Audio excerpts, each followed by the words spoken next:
against unrepentant sinners merely because of the sins they have committed. I hope you guys are listening and following.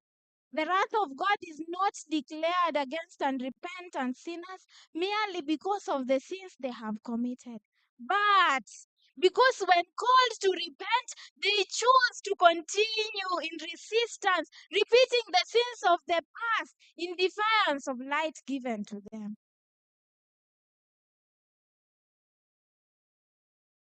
Friends, there's a beautiful quote I was reading the other day in Christian service, and it says, accumulated light has shone upon God's people, but many have neglected to follow the light. And for this reason, they are in a state of great spiritual weakness. It is not for lack of knowledge that God's people are now perishing. Apana, They will not be condemned because they do not know the way, the truth, and the life. But you know what? The truth has reached their understanding, the light which has shone on the soul. Where did I reach? Sorry. They will not be condemned because they do not know the way, the truth, and the life. The truth has reached their understanding. The light which has shone on the soul, but which has been neglected or refused, will condemn them. You won't be condemned because you did not know. How many preachers have stood in this pulpit to tell you Christ is soon coming, repent? To tell you how you should behave as a child of God. And we still grieve the Spirit of God, making excuses daily for continuing in sin, not living in accordance to God's way. God's mercy will not be trifled with any longer. And she goes ahead and says, what more could have been done for God's vineyard that has been done? Light, precious light, shines upon God's people, but it will not save them unless they consent to be saved by it fully, live up to it, and transmit it to others in darkness.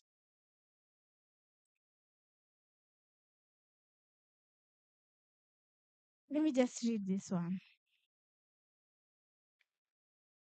I didn't intend to read it, but let me read it.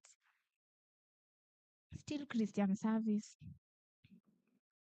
Ellen White says, it is a solemn statement that I make to the church, but not 1 in 20 whose names are registered upon the church books are prepared to close their earthly history. Not 1 in 20. And would be as verily without God and without hope in the world as a common sinner. Listen, they are professedly serving God, but they are more honestly serving mammon. This half and half work is a constant denying of Christ rather than a confessing of Christ. You think by denying Christ, you have to stand here vocally and say, I deny Christ. You have to be an atheist. No. This half surrender, you are constantly denying Christ, and you are grieving Christ. And divine destruction is coming. And she says, so many have brought into the church their own unsubdued spirits and refined. Their spiritual taste is perverted by their own immortal, debasing corruption, symbolizing the world in spirit, in heart, in purpose, confirming themselves in lustful practices, and are full of deception through and through in their professed Christian life, living as sinners, claiming to be Christians. Those who claim to be Christians and will confess Christ should come out from among them and touch not the unclean thing and be separate, friends.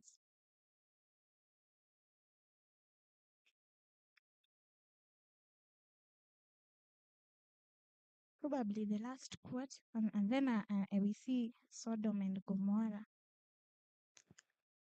Satan is working in the atmosphere. He is poisoning the atmosphere. And here we are dependent upon God for our lives. our present and eternal lives. And being in the position that we are, we need to be wide awake. The position that we are, which position? God's restraining hand is being withdrawn from the world, and soon destruction is going to be pronounced in this world.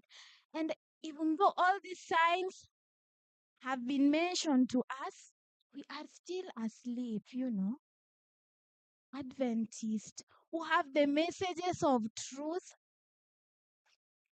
spirit of prophecy, the Bible, everything. Living as nothing is about to happen, Living as if you know what? There's no way we should be separate.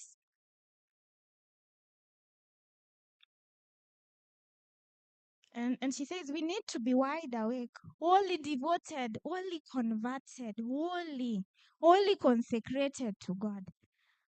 And she goes ahead and says, but we seem to see it as though we are paralyzed. Paralyzed at a time when God's restraining hand is being withdrawn from the world. God of heaven, wake us up. Mercy.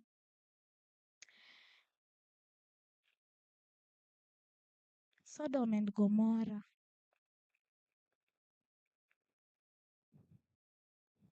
Sodom and Gomorrah was destroyed. Not because God didn't love the people he created. Not because God is so insane that he decided today Sodom and Gomorrah destruction. Patriarchs and Prophets says, in Sodom there was murder and revelry, feasting and drunkenness.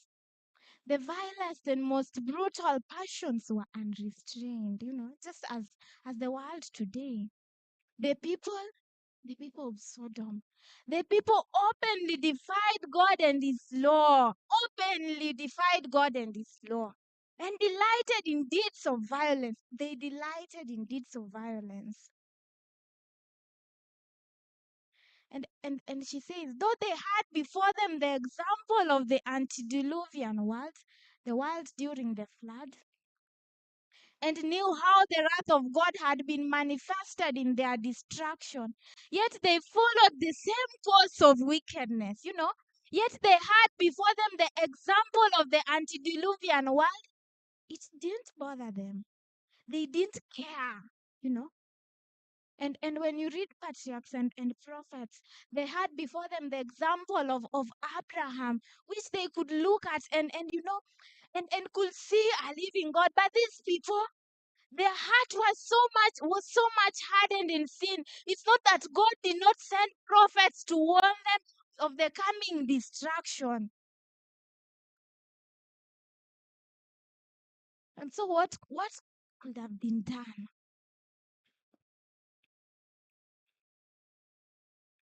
Psalms chapter 81 verse 11 says, my people will not hearken to my voice. And so I gave them up unto their own hearts lust, and they walked in their own counsels. Because you have refused to hearken to the voice of the Lord. Friends, sin is sinful in the sight of a holy God. Sin is sin whether committed by one sitting on a throne or by one in the humbler walks of life. The day is coming when all who have committed sin will make confession. Even though it is too late for them to receive pardon, God waits long for the sinner to repent. He manifests wonderful forbearance, but he must at last call the transgressor of his law to account, You cannot just trifle with God's laws and standards. And God is not going to lower his standards to accommodate us as Christians. God is not going to, reduce his standards so that he can match up with our excuses. If we fail to reach to the standard God has called us, nothing less but destruction. And as Ellen White says, higher than the highest human thought Is God's ideal for every man. Godliness, godlikeness. And that is the standard God is calling us unto. And the friends, I want to tell you, Christ loves us so much. The infinite love of God has been manifested in the gift of his only begotten Son to redeem lost race. Christ came to the earth to reveal to men the character of his Father, which is love. And his life was filled with deeds of divine tenderness and compassion. And yet Christ himself declares, till heaven and earth pass, one jot or one title shall in no wise pass from the law. And the same voice that with patient, loving entreaty invites the sinner to come to him and find pardon and tells you of the impending judgment and peace will in the judgment bid the rejectors of his mercy, depart from me, ye cursed.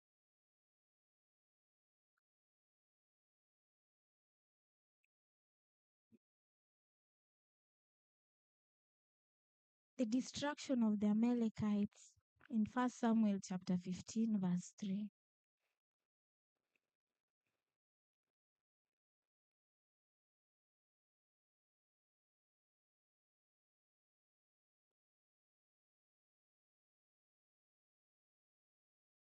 God commanded the destruction of the Amalekites.